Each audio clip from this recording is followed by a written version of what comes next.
ओम परमात्मने नमः। देखते आए हैं कि प्रकृति तथा उसके कार्य बुद्धि, अहंकार, इंद्रियां और शरीर, इन सब के यथार्थ स्वरूप का ज्ञान हो जाने से तथा आत्मा इनसे सर्वथा भिन्न और असंग है, आत्मा का इनके साथ कोई संबंध नहीं है, इस प्रकार पुरुष के स्वरूप का यथार्थ ज्ञान हो जाने से जो प्रकृति और पुरुष के स्वरूप का अलग अलग यथार्थ ज्ञान होता है, इसी का नाम विवेक ज्ञान है। विवेक ज्ञान क्या है? बुद्धि और विवेक का नाम तो हम सुनते हुए आए हैं। अब योग में विवेक ज्ञान क्या होता है, इसको अभी हम देखे हैं कि प्रकृति तथा उसके कार्य, प्रकृति और उसके कार्य क्या क्या हैं। तो कार्य है बुद्धि, अहंकार, इंद्रिय और शरीर। जब इनके वास्तविक स्वरूप का हमको ज्ञान हो जाए कि बुद्धि क्या है, अहंकार क्या है, इंद्रियां क्या हैं और ये शरीर क्या है, और यह भी हमें ज्ञान हो जाए कि जो आत्मा है, ये बुद्धि में जिसका प्रतिबिंब दिखाई देता है, तो यही जो है आत्मा जीव बन जाता है। लेकिन जब हमें इसका ज्ञान हो जाता है कि आत्मा का इस प्रकृति और उसके कार्य से कोई मतलब ही नहीं है, और इस प्रकार हमें पुरुष के स्वरूप का वास्तविक ज्ञान हो जाने से जो प्रकृति और पुरुष के स्वरूप का अलग अलग यथार्थ ज्ञान होता है, अब इसी का नाम विवेक ज्ञान है। यह बात समझ लेनी चाहिए कि प्रकृति और पुरुष दोनों अलग हैं। प्रकृति का अपना अलग संबंध है, पुरुष का अपना अलग संबंध है, और जब ऐसे जानकारी मिल जाती है तो इसी को हम विवेक ज्ञान कहते हैं। उस समय क्या होता है, विवेक ज्ञान में क्या होता है कि चित्त उसमें निमग्न हो जाता है और कैवल्य के समीप रहता है या अभिमुख रहता है। यह ज्ञान जब समाधि की निर्मलता, स्वच्छता होने पर पूर्ण और निश्चल हो जाता है, अर्थात ये जो प्रकृति और पुरुष का संबंध का ज्ञान है जब बिल्कुल निर्मल हो जाता है, निश्चल हो जाता है, उसमें किसी भी प्रकार का मल या विद्या नहीं रहता है, तब वह अविप्लव विवेक ज्ञान कहलाता है। जब यही विवेक ज्ञान पूर्ण रूप से दृढ़ हो जाता है तो इस दृढ़ विवेक ज्ञान को ही हम अविप्लव विवेक ज्ञान कहते हैं। ऐसा विवेक ज्ञान ही समस्त दुखों के अत्यंत अभाव रूप मुक्ति का उपाय है। अर्थात संपूर्ण दुखों का अभाव कब होता है कि जब हम मुक्त हो जाते हैं। इससे संसार के बीच अविद्यादि क्लेशों का और समस्त कर्मों का सर्वथा अभाव हो जाता है।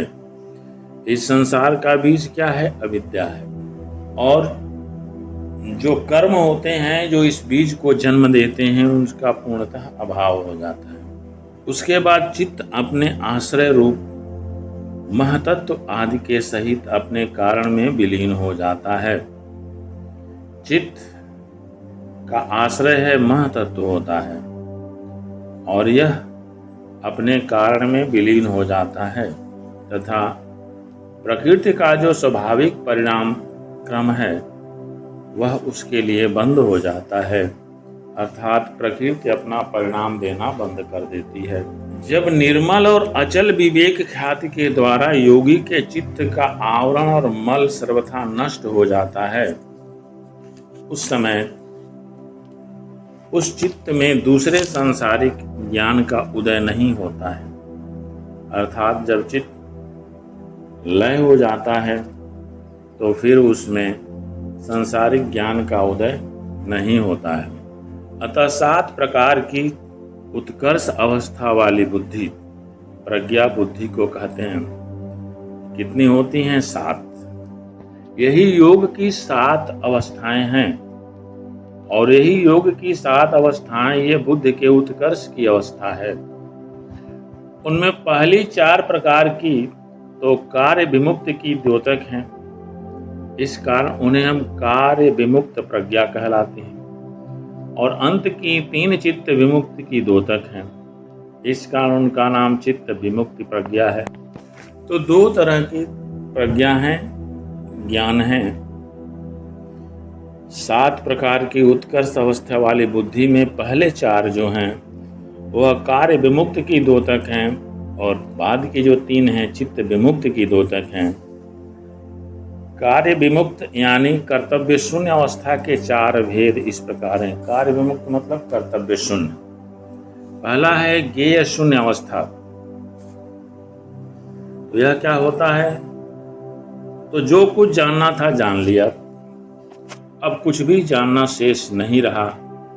अर्थात जितना गुणमय दृश्य है यह सब अनित्य और परिणामी हैं, यह पूर्णतया जान लिया गया है। अब ये ज्ञेय शून्य अवस्था है, लेकिन जो कुछ जानना था जान लिया, अब कुछ भी जानना शेष नहीं है। इसको हम पराकाष्ठा कहा जाता है। अर्थात जितना गुणमय दृश्य है यह सब अनित्य और परिणामी है, यह पूर्णतया जान लिया।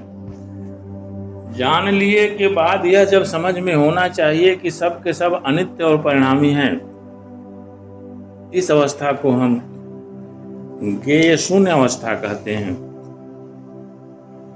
ज्ञान की पूर्ण अवस्था। इसके बाद कुछ नहीं है। ऐसा कहने के लिए तो सभी लोग कहते हैं कि हम बस ज्ञान के चरम उत्कर्ष पर हैं, हमें अब कुछ नहीं जानना था, जो जानना था हमने जान लिया। एक हास्यास्पद कहानी है जिसमें रंतिदेव के दादाजी थे, बड़े भक्त थे और वे भागवत पढ़ लिए थे। तो उन्होंने कहा था बस हो गया, अब इससे ज़्यादा ज्ञान नहीं है, जितना जानना था जान लिए। तो यह ज्ञेय शून्य अवस्था नहीं है, क्योंकि इसमें चित्त का लय होना शुरू हो जाता है, यह अलग चीज है। दूसरा है हेय शून्य अवस्था। पहला है ज्ञेय शून्य अवस्था, दूसरा हेय शून्य अवस्था। अर्थात जिसको त्याग करना था मैंने त्याग कर दिया। अर्थात दृष्टा और दृश्य के संयोग का जो कि हेय का हेतु है, हेय मतलब दुख है, दुख का कारण है, अभाव कर दिया, समाप्त कर दिया। अब कुछ भी त्याग करने के योग्य शेष नहीं है, इसको बोलते हैं हेय शून्य अवस्था।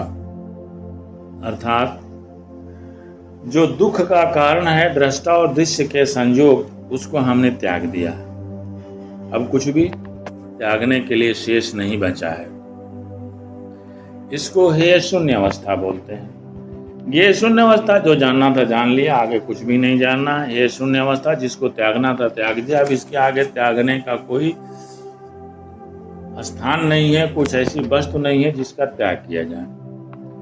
तीसरा है प्राप्त अवस्था। अर्थात जो कुछ प्राप्त करना था प्राप्त कर लिया, समाज द्वारा केवल अवस्था की प्राप्ति हो चुकी, अतः अब कुछ भी प्राप्त करना शेष नहीं है, इसे हम प्राप्त की अवस्था कहते हैं। चौथा है चिकीर्षा शून्य अवस्था। अर्थात जो कुछ करना था कर लिया, अर्थात हान का उपाय जो निर्मल और अचल विवेक ज्ञान है उसे सिद्ध कर लिया, अब और कुछ करना शेष नहीं रहा। जब तक कर लिया यह शब्द है, यह ध्यान देने की है कि ये पूर्णता का द्योतक नहीं है, क्योंकि यहाँ अहंकार बना हुआ है कि जो करना था कर लिया, सिद्ध कर लिया, अर्थात अभी जो है अहंकार बचा हुआ है, अब कुछ भी करना शेष नहीं है, इसे चिकीर्षा शून्य अवस्था कहते हैं। ये 4 क्रिया विमुक्त अवस्थाएं, कार्य विमुक्त के द्योतक हैं। अब चित्त विमुक्त के 3 भेद हैं। चित्त की कृतार्थता, चित्त ने अपना अधिकार भोग और अपवर्ग देना पूरा कर दिया, चित्त का कार्य समाप्त हो गया, अब उसका कोई मतलब नहीं रहा। गुणलीनता, चित्त अपने कारण रूप गुणों में लीन हो रहा है, क्योंकि अब इसका कोई कार्य शेष नहीं रहा है।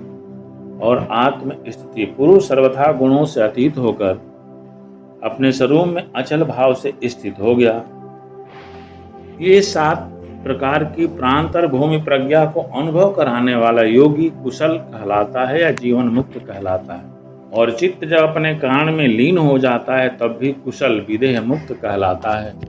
इस प्रकार हम देखते हैं कि योग की 7 भूमिकाएं हैं जिन्हें योगी को प्राप्त करना होता है, और यही अवस्था विदेह मुक्त अवस्था कहलाती है। अब हम योग के 8 अंगों का अनुष्ठान करने अर्थात उनको आचरण में लाने से चित्त के मल का अभाव होकर वह सर्वथा निर्मल हो जाता है। चित्त निर्मल कैसे होता है? अष्टांग योग का अनुभव करने से। उस समय योगी के ज्ञान का प्रकाश विवेक ख्याति तक हो जाता है, अर्थात उसे आत्मा का स्वरूप बुद्धि, अहंकार और इंद्रियों से सर्वथा भिन्न प्रत्यक्ष दिखलाई देता है। इसमें पूर्णतः आत्मज्ञान हो जाता है। अब ये 8 के लक्षण क्या हैं? पहला है यम, नियम, आसन, प्राणायाम, प्रत्याहार, धारणा, ध्यान और समाधि। ये 8 नियम कहे गए हैं। अब इन सब का पालन करना योग में जो रहता है उस सब का पालन करना आवश्यक होता है। ब्रह्मचर्य और अपरिग्रह, ये 5 यम माने गए हैं। 5 यम क्या क्या हैं? अहिंसा, सत्य, अस्तेय, अस्तेय मतलब चोरी का अभाव, ब्रह्मचर्य और अपरिग्रह, इन्हें 7 यम कहते हैं। अर्थात अहिंसा, मन, वाणी और शरीर से किसी प्राणी को कभी किसी प्रकार किंचित मात्र भी दुख नहीं देना अहिंसा है। पर दोष दर्शन का सर्वथा त्याग भी इसी के अंतर्गत आता है। अहिंसा का हम सीधा अगर अर्थ लेते हैं तो अहिंसा का अर्थ यही होता है कि अपनी आत्मा को अधोगति से बचाना, उस कार्य से बचाना जिससे कि वह अधोगति हो जाए, यही अहिंसा है। दूसरा है सत्य। इंद्रिय और मन से प्रत्यक्ष देखकर, सुनकर या अनुमान करके जैसा अनुभव किया गया हो, ठीक वैसा का वैसा ही भाव प्रकट करने के लिए प्रिय और हितकर तथा दूसरों को उद्वेग उत्पन्न करने वाले जो वचन बोले जाते हैं, उद्वेग उत्पन्न न करने वाले जो वचन बोले जाते हैं, उसका नाम सत्य है। इसी प्रकार कपट और छल रहित व्यवहार का नाम सत्य व्यवहार समझना चाहिए।